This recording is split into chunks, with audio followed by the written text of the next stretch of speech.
Beijing responds to the situation in Afghanistan following the Taliban's takeover this weekend. Chinese officials describe the militant group as more sober and rational now.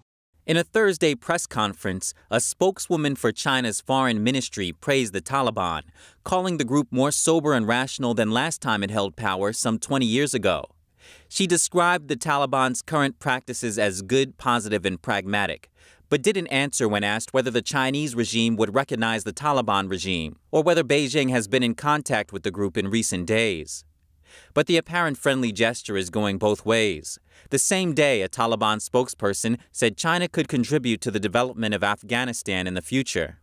He made the remark during an interview with the Chinese regime's state-run TV broadcaster, CGTN.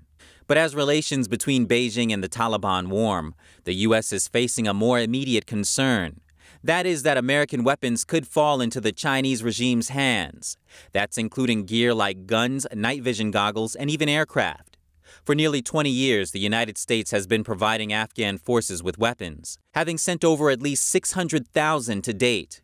As Taliban forces seized many of the country's major cities in recent days, it collected those weapons and equipment left behind by fleeing Afghan forces. U.S. officials told Reuters that they expect the Taliban to keep and use most of those weapons themselves, but noted the arms could also be shared with rival states like China.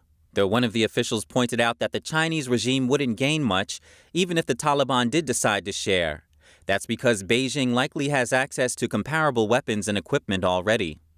Besides weaponry, experts are voicing other concerns too. For one, Afghanistan's rare earth metal mines. Some suspect the Chinese regime will align itself with the Taliban in order to exploit Afghanistan's natural resources. The rare earth metals mined in the country last year are estimated to be worth up to $3 trillion. The materials are critical to much of modern industry and everyday life. They're needed to produce everything from airplanes and weapons to cell phones and laptops. China currently dominates the global rare earth market. The Chinese regime threatened to cut off supplies to the U.S. during the 2019 trade war.